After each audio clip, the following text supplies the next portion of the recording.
Hi, welcome to the fifth presentation. In the last one we looked at why we sleep, and in this one I want to look at the risks that we run if we don't sleep. This image, if you remember, the sky is representing what we see, and down in the sea we will have the more invisible holistic components. And I'm just going to go on now and just disappear from your picture again.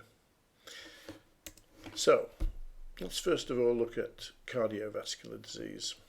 So sleep deprivation, it triggers this domino effect which cascades through the body. The main culprit seems to be the sympathetic nervous system, and it starts by removing this default resting brake that normally prevents the heart from accelerating in its rate of contraction. And so what this does is it has an effect where we get tachycardia. That will tend to lead to an increase in blood pressure. We get an increased cortisol, which exacerbates any hypertension. And we also get less growth hormone, which you'll remember from the circadian rhythm, that growth hormone occurs during sleep. That will cause less endothelial repair, which will result in more atheroma, aneurysms and dissections. So when you think of non-REM sleep as a sort of natural hypertension management and service system, and if you're getting less than 5 or 6 hours sleep, you've got this really big, insignificant increase in getting calcifications of coronary arteries over the next 5 years. That is relative to those people who are getting a full night's sleep of 7, 8, 9 hours. Up in the sky here again, now we've got brain function, which is associated with traffic accidents, medical errors, mistakes at work, performance and honesty. And one of the brain functions that buckles first under sleep deprivation is concentration. So there are more motor accidents caused by sleep deprivation than alcohol and drugs put together. That's the American figures, and it won't be that far different here. Acute sleep deprivation, that is 22 hours without sleep, leads to you actually falling asleep at the wheel. But micro sleeps of just a few seconds, which occurs with chronic deprivation of less than 7 hours on a long-term basis, 2 or 3 seconds at 30, 40, 50, 60 miles an hour will take you onto the other side of a carriageway. So it's really, really significant, and it's one of the reasons, of course, why lorry drivers have their driving hours and their sleep monitored. Insufficient sleep is calculated to rob nations of about 2% of their gross domestic product. That is massive in financial terms. The following functions on this slide here, you'll look at creativity, intelligence, motivation, and the last one there is honesty. And so when you've got employees, you really want them to be very well slept, because otherwise their brain function will be damaged to the extent that the performance will drop off.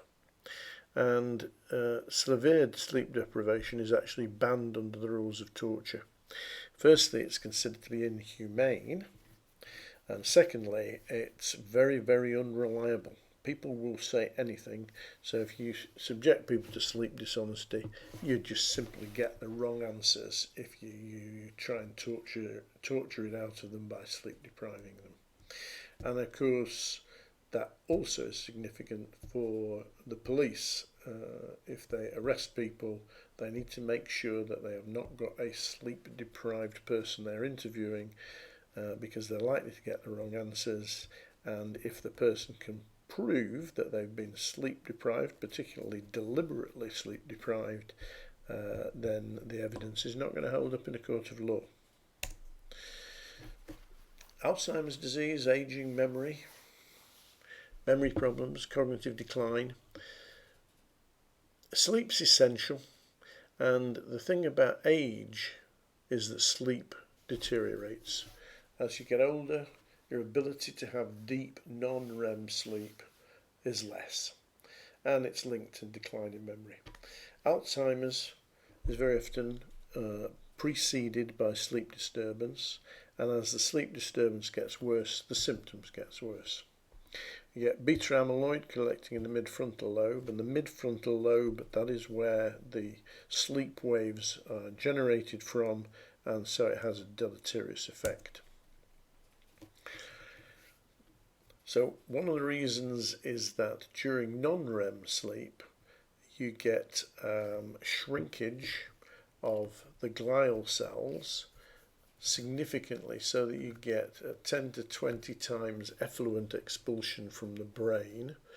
It flushes out the system, and so you might consider wakefulness, that when you're awake, that is like low-level brain damage. Well, when you're asleep, it's neurological sanitation. You're flushing the system out, you're getting rid of the toxins, and you're preparing yourself for a really effective day the next day. Diabetes type 2, sorry, my diabetes has disappeared from the top. But insulin causes the body to open the cells to open like roadside drains, so that they absorb sugar. And if this system fails, then we get hyperglycemia. And there's an association between sleeping less than 6 hours and diabetes type 2.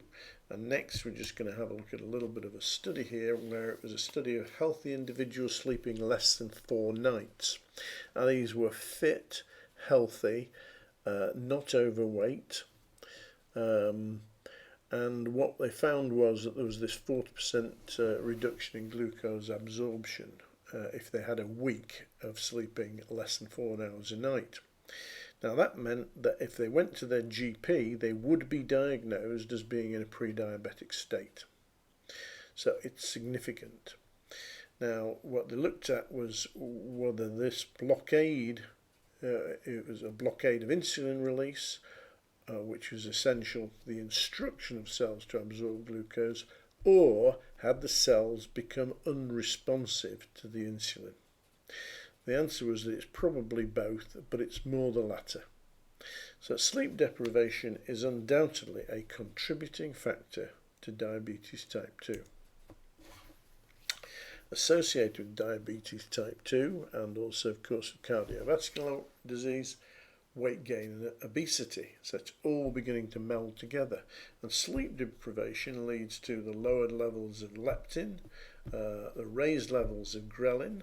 So what happens is that you're not getting the response to say I'm full, and you are getting an increase which says I'm hungry. In addition to which you get raised endocannabinoids. Now, for those people who might have indulged in cannabis at some stage, you get a phenomenon called the munchies, where you just simply desire food, probably as high a carbohydrate as possible. And so sleep deprivation leads to a desire for high sugar carbohydrate. And the sleep deprivation also seems to have either a direct or indirect effect on the gut microbiome. And once that changes, that has another effect again. So sleep deprivation, in this study, it led to the individuals consuming on average 300 calories a day more than they would have done, and those calories tended to come from high sugar carbohydrate. And if you multiply that up, 300 calories a day, it amounts to about 10, 11, 12 pounds of weight increase over the course of a year. So you can see how weight gain is actually extremely easy even though you may be trying to combat it. Now, of course, people who are overweight a lot of the time will try and go on a diet, and sleep deprivation will lead to 70% of the weight loss that you actually achieve will actually come from lean body mass, that is muscle, not fat. So when you do decide to go on a diet, very important to go on a sleep regime as well, because otherwise you're losing the weight from the wrong part. Reproductive system, men. It's always possible to make jokes when it comes to men and reproductive systems.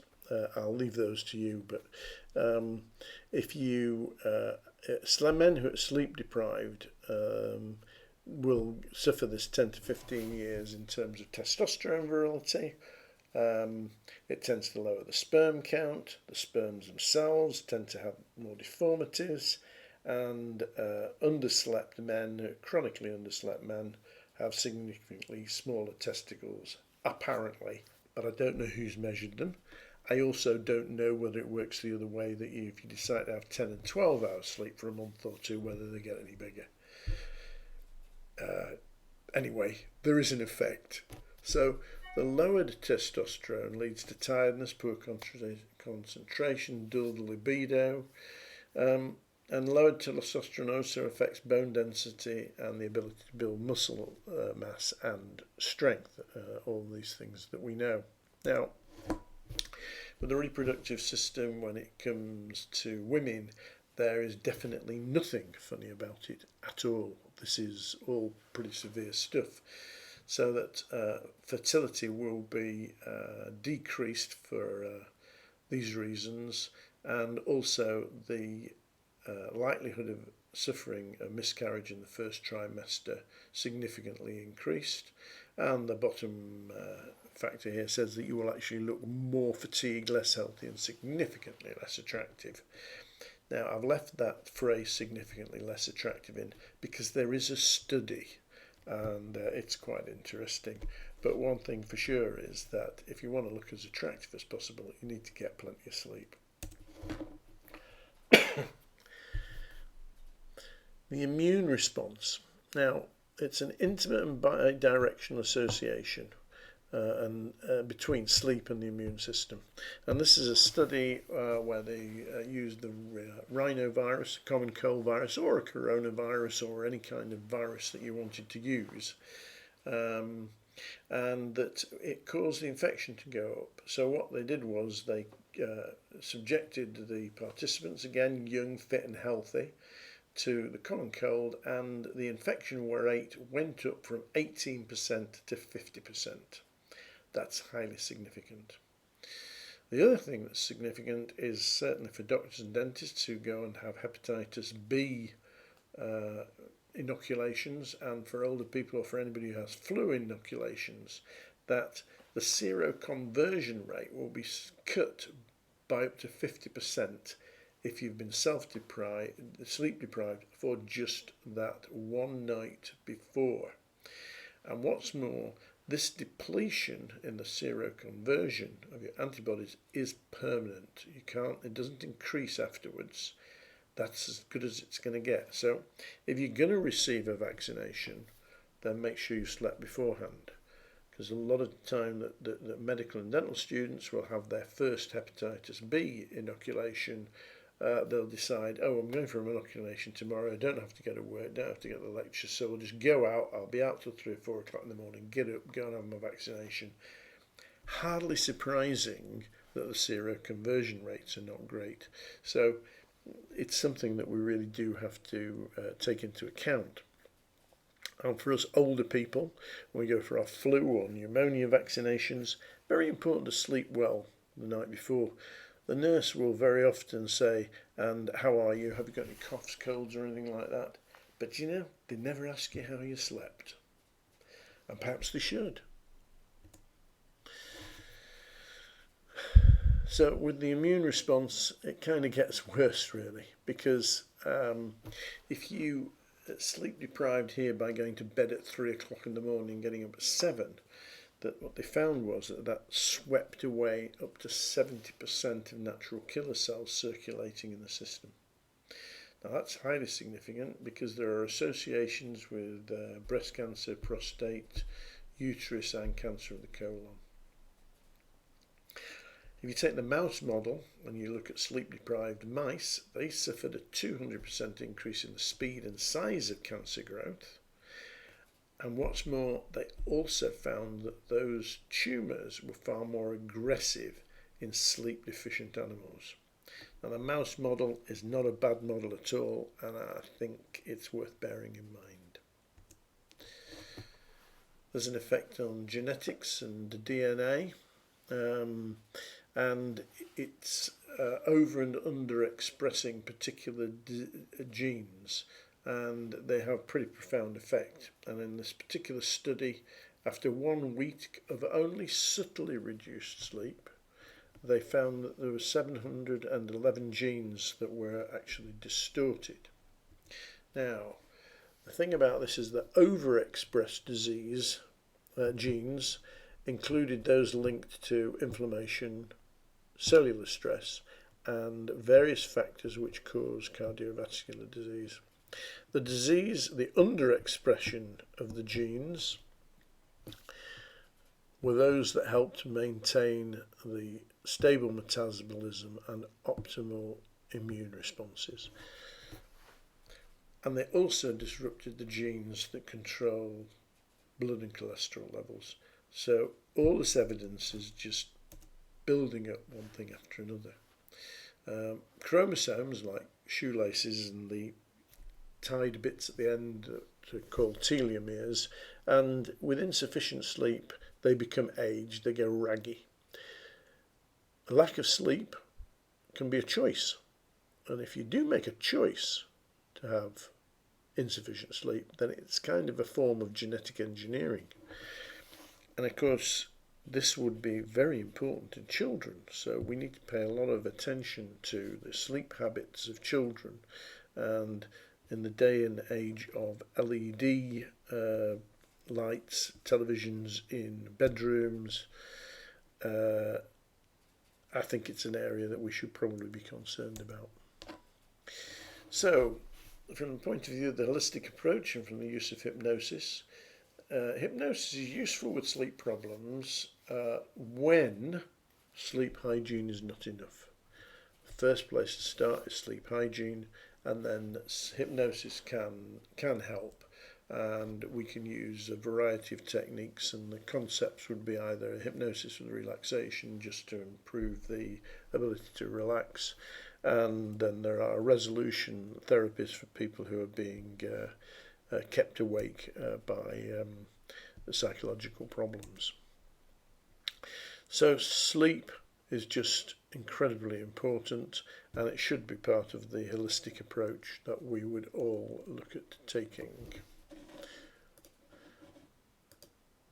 So, a little reminder of where we're up to. I've just discussed there the effects of poor sleep, and what I'm going to do next is to go on to say, okay, so what is therapeutic hypnosis?